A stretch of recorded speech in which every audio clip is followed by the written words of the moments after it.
এদিকে রাজশাহী বিশ্ববিদ্যালয়ের কেন্দ্রীয় ছাত্র সংসদ নির্বাচনের প্রচার আবারও জমে উঠেছে। সকাল থেকে পরিবহন মার্কেট, টুকিটাকি চত্বর, একাডেমিক ভবন সংলগ্ন চায়ের দোকান, আবাসিক হল ও ক্যাম্পাস সংলগ্ন মেস সহ ক্যাম্পাসের বিভিন্ন স্থানে প্রচার চালাচ্ছেন প্রার্থীরা।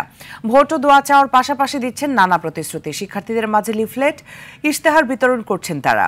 আগামী 16 অক্টোবর অনুষ্ঠিত হতে যাচ্ছে রাকসু নির্বাচন। মোট ভোটার 28,901 জন।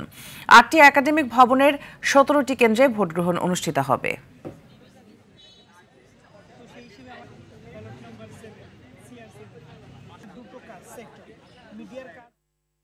দর্শক, এই বিষয়ে আরো জানাতে রাজশাহী থেকে সরাসরি যোগ দিচ্ছেন আমাদের সহকর্মী মুস্তাফিজ রকি। মুস্তাফিজ, প্রার্থীর নির্বাচনের প্রচার প্রচারণা কেমন দেখছেন ও কি বলছেন ভোটাররা? কিন্তু সময় যত ঘনিয়ে আসছে ঠিক নির্বাচনী প্রচার প্রচারণা ততটাই আসলে জমজমাট হয়ে উঠছে। সকাল থেকে প্রার্থীদের খুব একটা আমরা প্রচার প্রচারণা না দেখলেও আমরা দেখেছি যে বেলা বাড়ার সাথে সাথে কিন্তু প্রার্থীদের যে প্রচার প্রচারণা সেটি কিন্তু চোখে পড়ার মতো। তবে বিভিন্নভাবে আসলে এই প্রচার প্রচারণা কিন্তু প্রার্থীরা চালিয়ে যাচ্ছেন এবং আমরা কিন্তু দেখতে পাচ্ছি যে বিশেষ করে যারা প্রার্থী রয়েছেন তারা কিন্তু যারা ভোটার রয়েছেন তারা তাদের যে নির্বাচনী যে ইশতেহার সেই ইশতেহারগুলি আসলে তুলে ধরার চেষ্টা করছে। আমরা একজন প্রার্থী আছে তার সাথে কথা বলবো, যে একটু সংক্ষেপে জানাবে যে এখন নির্বাচনের 16 অক্টোবর হতে আর কোনো বাধা দেখছেন? আচ্ছা, আমি রমজান মোবারক, সিনিয়র সদস্য পদপ্রার্থী, আমার ব্যালট নাম্বার 25। আমি আপাতত নির্বাচনে কোনো বাধা দেখতেছি না। বিশ্ববিদ্যালয়ে যেহেতু শিক্ষক কর্মকর্তা কর্মচারীদের একটা শাটডাউন ছিল সেটা তারা প্রত্যাহার করে দিয়েছে, সেই জন্য তাদেরকে ধন্যবাদ জানাই। এবং আসন্ন 16 তারিখে নির্বাচন প্রত্যাহার হওয়া বা নির্বাচন ক্যান্সেল হওয়ার কোনো সম্ভাবনা দেখতেছি না। আমরা আশাবাদী এবং নির্বাচন কমিশনার 16 তারিখে অন ডেটাই একটা সুন্দর নিরপেক্ষ নির্বাচন আমাদেরকে উপহার দিবেন। ধন্যবাদ। আমরা আরো একজন প্রার্থীকে আমরা দেখছিলাম, যে একটু বলবে যে নির্বাচনের পরিবেশ কেমন দেখছেন? জি আলহামদুলিল্লাহ, নির্বাচনের পরিবেশ এখন রাকসুর যে ছাত্র সংসদ নির্বাচনের যে আমেজটা ওটা অনেকাংশে ফিরে আসছে।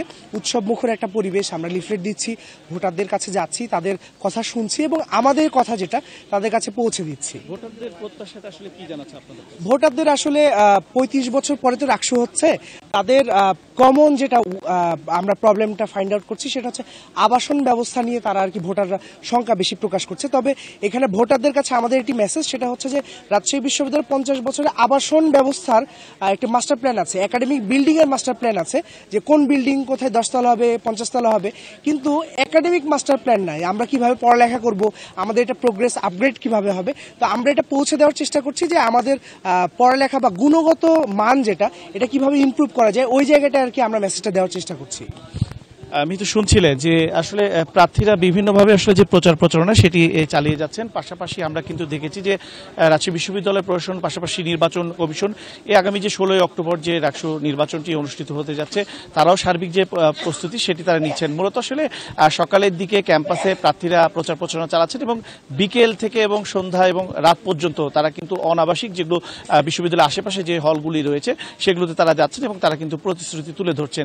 এছাড়াও আমরা নির্বাচন কমিশনের সাথে কথা বলেছি, তারা যেটি আসলে বলছেন শিক্ষক কর্মকর্তা কর্মচারীদের যে একটি আলটিমেটাম ছিল যে প্রশ্নটা ইস্যু নিয়ে নির্বাচন হবে কি হবে না সেদিক দিয়ে তারা আসলে সরে দাঁড়িয়েছে, ফলে নির্বাচনে তারাও আর কোনো বাধা দেখছে না এবং তারা বলছেন যে অবাধ এবং সুষ্ঠু নিরপেক্ষ নির্বাচন করতে তারা বদ্ধপরিকর। মিতু।